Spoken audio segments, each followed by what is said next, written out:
कि इमरान खान साहब श्रीनगर की चिंता छोड़ दें, मुजफ्फराबाद बचाएं, लेकिन वो प्रस्ताव पारित हो गया।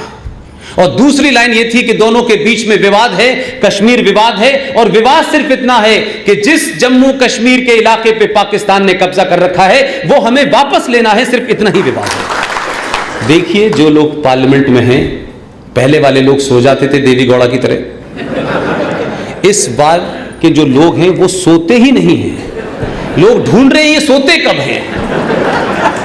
यही सेम लाइन, यही सही सेम बात इस 5 और 6 अगस्त की डिबेट में भारत के गृह मंत्री ने कहा कि जम्मू कश्मीर भारत का अभिन्न अंग है, पाकिस्तान ऑक्युपाइड कश्मीर भारत का अभिन्न अंग है और हम उसे वापस लेकर रहेंगे। अभी तो सिर्फ कहा है, अभी सिर्फ कहा है, कुछ करा नहीं है। लेकिन आपकी शैली काम करने की जो 5000 साल पुरानी थी उसका परिचय जरूर दिया है इस 37 को हटाने में। उससे यह मिलता तो है कुछ कि बात कुछ उस तरफ जा रही है। ये ढंडोरा पीट के नहीं होगा कि हम दाऊद इब्राहिम को लाएंगे जैसे सब्जी मंडी में मिल रहा है, लाया वाया कोई नहीं। ये बहुत सारी बातें हैं। आप काम कैसे करना चाहिए, सत्ता कैसे चलनी चाहिए, देश कैसे चलता है, मैं किसी की तारीफ नहीं कर रहा, लेकिन अगर किसी ने अच्छा काम किया है तो उसकी पूरी ताकत से तारीफ करनी चाहिए। मेरा कोई डायरेक्टली इनडायरेक्टली संबंध नहीं है, लेकिन आप देखिए कि इस घटना ने पाकिस्तान के अंदर परेशानी क्यों पैदा की है। इस पूरी घटना से जम्मू कश्मीर के बारे में जो लगातार सुबह शाम कहा जाता था, नहीं बातचीत से हल होगा, बातचीत से, ये दुनिया की सबसे लंबी बातचीत चल रही है 70 साल से। और बातचीत में बातचीत क्या करते हैं, बात क्या होती है और चीत क्या होती है, मैं समझ नहीं पा रहा।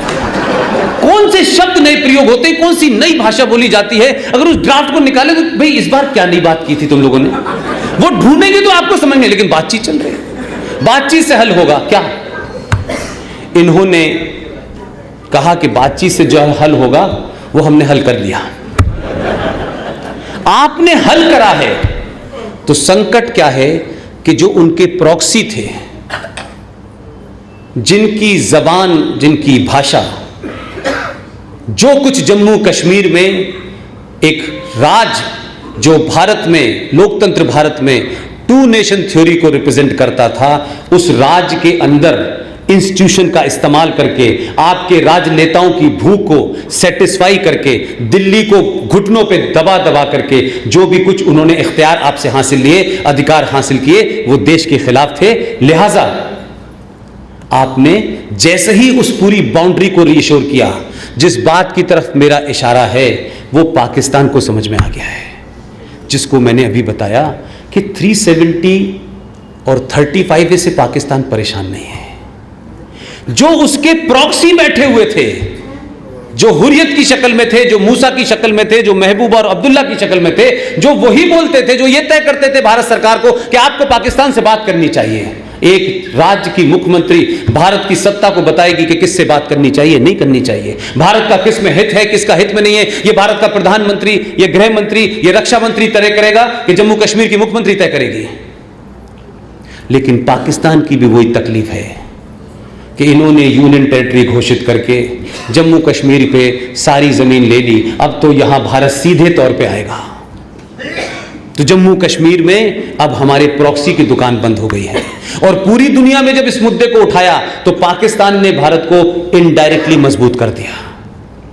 वो बार बार कह रहा है कश्मीर, तो सब पूछ रहे हैं कश्मीर में क्या हुआ, क्या हुआ भाई, कोई बॉर्डर बदल गया, क्या हो गया। अब ये नहीं कह पा रहा है, इसलिए पूरी दुनिया कह रही है ये इंटरनल मामला है। तो अब इंटरनल मामला ये तो आपने इंटरनल घर अपना ठीक कर लिया है। इसीलिए मैंने कहा कि जिस दिन घर ठीक कर लेंगे और हफ्ते में 1 दिन पानी पियाएंगे, इतने में हो जाएगा काम। कुछ और नहीं करना है आपको, किसी पे हमला नहीं किया आपने, बम बनाया हुआ है आपने, आपने सिर्फ यही कहा कि हमने अपना घर ठीक करना था, कर लिया, ये भारत की जनता तय करेगी।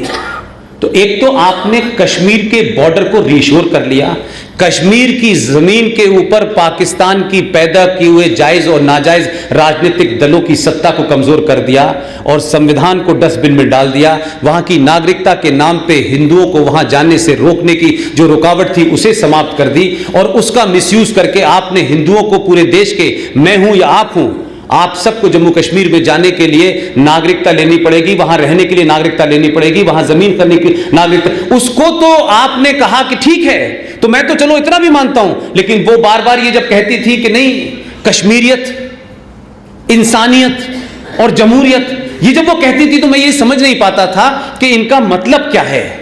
ये कैसी जमहूरियत और इंसानियत है कि उस जमहूरियत और इंसानियत के अंदर कश्मीरी पंडित जो उस जमीन पर रहता था उसको तो आपने मार के निकाल दिया और जो भारत के हिंदुस्तानी हैं उनको वहां जाने से रोक दिया। लेकिन ताज्जुब है कि मुझे आपने जाने से रोका, मुझे जमीन नहीं दी, मैं थोड़ी देर के लिए सब्र कर लेता हूं, लेकिन मुझे बताइए 2008 से 2019 तक बर्मा से चल के रोहिंग्या मुसलमान 98,000 जम्मू कश्मीर में कैसे बस गया। और आप कहती हैं कश्मीरियत, आप कहती हैं हमारे भाई हैं, तो भाई को तो आपने निकाल दिया, जो बचे हुए थे उन्हें चारा बना दिया आपने। और मुसलमान बर्मा से आ जाए, मुसलमान बांग्लादेश से आ जाए, जम्मू कश्मीर में धारा 35 है उन्हें नहीं रोक पा रही थी, हमारे लिए थी सिर्फ। उनके पास राशन कार्ड भी है, उनके पास आधार कार्ड भी है। तो यह साफ एजेंडा है कि आप हिंदुओं के खिलाफ थी। अगर आप ये कहती कि भारत के किसी नागरिक को वहां आने के लिए, बसने के लिए नागरिकता लेनी, यहां तक भी ठीक था, तो फिर रोहिंग्या मुसलमानों को आपने कैसे दी? फिर बिहार और पूर्वी उत्तर प्रदेश से 25 मौलवियों को ले जाकर के आपने वैली के अंदर जो मस्जिदें हैं उन मौलवियों को नागरिकता कैसे दी? क्योंकि वो जहर उगल रहे हैं। लिहाजा पाकिस्तान ने दो बातें कलाबाजी खाई हैं। अभी सिर्फ आप अपने देश के नेताओं के बयानों को सुनिए। नेता वही हैं, ये देश भी वही है, वोटर भी वही हैं, कुछ नए लोग जीत के 2-4 आए हैं, बाकी सब पुराने हैं। पाकिस्तान ने कहा कि हमारे पास न्यूक्लियर बम है, तो ये तो हमने कहा कई बार बता चुके हो, कई बार बताया आपने। और हमने टेस्ट करने के लिए 2-3 बार, एक बार उड़ी तक गए, हमने कहा दिखाओ कहां है, तब भी नहीं दिखाया। फिर हम रावलपिंडी से 90 किलोमीटर दूर बालाकोट चले गए, तब भी नहीं दिखाई दिया। अब जब उन्होंने कहा कि न्यूक्लियर बम है और हम तबाह कर देंगे, तो भारत के रक्षा मंत्री के पास ऊपर से एक ऑर्डर आया कि आप जरा ये बयान दे दें। आपने कड़ी निंदा तो बहुत की है, अब सिर्फ आप एक बयान दे दें। वो चाहते हैं दोनों कि हमारा रक्षा मंत्री लगे, वो चाहते हैं। ये बयान वो भी दे सकते थे, इन्हें गृह मंत्री बनाया तो वो बार बार यही करते थे, कड़ी निंदा करता हूं। लोग डर गए, निंदा और कड़ी, निंदा और कड़ी। इस बार रक्षा मंत्री बनाया और कहा कि रक्षा मंत्री होने का सबूत दो। उनको आया क्या बात है, उतनी जोर जोर से बोले अब भारत और पाकिस्तान के बीच में बात होगी तो पाकिस्तान ऑक्युपाइड कश्मीर पे होगी, बाकी बात ही नहीं होगी। वाह, एक ही बार में सारा पुरुषार्थ जग गया। और सिर्फ आपने इतने ही कहा कि जम्मू कश्मीर पे कोई वार्ता नहीं होगी, वार्ता सिर्फ अब पाकिस्तान ऑक्युपाइड कश्मीर पे होगी। ये कहते ही पाकिस्तान के प्राइम मिनिस्टर का दूसरा बयान आया अभी 2 दिन पहले कि नहीं, हम पहले इस्तेमाल नहीं करेंगे। देखिए, बगैर हथियारों के लड़ाई लड़ने का भी एक शास्त्र है। इसलिए मैंने अपनी बात शुरू करने से पहले कहा था 5000 साल पुरानी है, तो बहुत पुरानी, लेकिन 5000 रिटर्न है, उसमें कोई डाउट नहीं है। कुछ शास्त्रों को पढ़ लीजिए, आपको बगैर कहे सब लोग निपट जाएंगे। दूसरा बयान आया कि भारत ने ये जो कह रखा है, न्यूक्लियर पॉलिसी की जो डॉक्ट्रिन है हमारी कि हम पहला इस्तेमाल नहीं करेंगे, अगर जरूरत पड़ी तो हम उसे भी बदल लेंगे। अब सब लाइन में खड़े हुए हैं और उसका नतीजा देखिए। ये मैं आपको इस बात के लिए घुमा फिरा के ला रहा हूं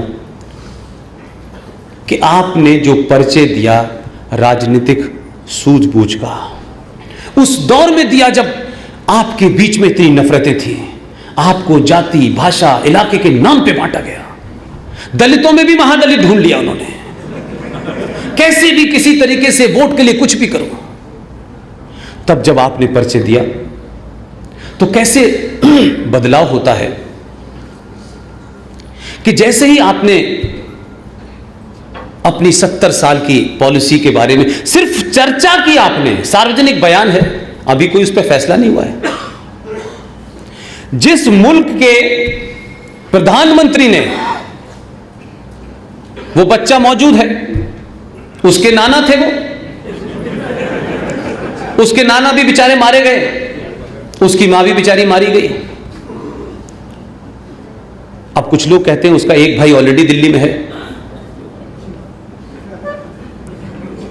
उस बेचारे ने बयान दिया भी। अब उस बयान से उस मुल्क की साइकोलॉजी के ऊपर कितना टेरर है, इसको समझिए।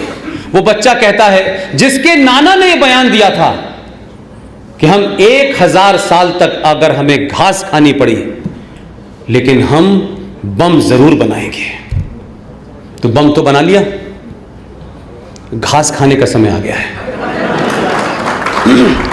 उसके नाना ने जो बयान दिया, उस परिवार के बच्चे का नाम है बिलावल भुट्टो।